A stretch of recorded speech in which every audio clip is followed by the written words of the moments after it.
नमस्कार मित्रांनो, आज मी तुम्हाला एक गोष्ट सांगणार आहे जी रिअल आहे आणि थोडं आनंदाची पण गोष्ट आहे आणि कुणाला तरी मला थँक्यू म्हणायचंय.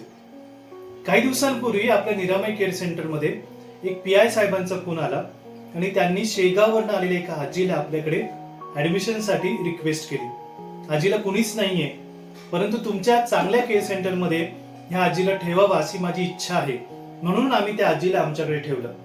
परंतु दुर्दैवाची गोष्ट अशी की कुणाच्या आयुष्यात असं घडू नये. आजी आमच्याकडे आल्यानंतर आजीला आम्ही सांगितलं की आम्ही तुमचे मुलं आहोत, नातवंड आहोत, काळजी करू नये.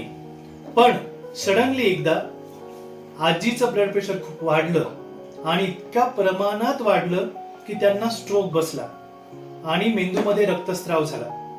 अशा वेळेला करायचं काय? कारण सिव्हिल हॉस्पिटलमध्ये सुद्धा नातेवाईकांची गरज भासते आणि अशा वेळेला निरामय केअर सेंटरला नेहमी मदत करणारे वृंदावन हॉस्पिटल त्यांनी आम्हाला मोलाचं सहकार्य दिलं. आणि मित्रांनो, या व्हिडिओच्या माध्यमातून एकच मी करू शकतो की मी त्यांना थँक्यू म्हणू शकतो. आजीचा 9 दिवस ICU मध्ये ऍडमिट केल्यानंतर संपूर्ण खर्च हा वृंदावन हॉस्पिटलने उचलला. आम्ही खूप वेळेस त्यांना म्हटलं की सर, खर्च जो झालेला असेल तो आम्ही देऊ, परंतु त्यांनी सांगितलं तुम्ही इतकं छान सामाजिक काम करत आहात तर आम्ही तुम्हाला ह्या माध्यमातून सेवा पुरवू शकतो, आमचा पण काहीतरी खारीचा वाटा. म्हणूनच वृंदावन हॉस्पिटलच्या संपूर्ण टीमला निरामय केअर सेंटर कडून खूप खूप खूप धन्यवाद आणि खूप शुभेच्छा.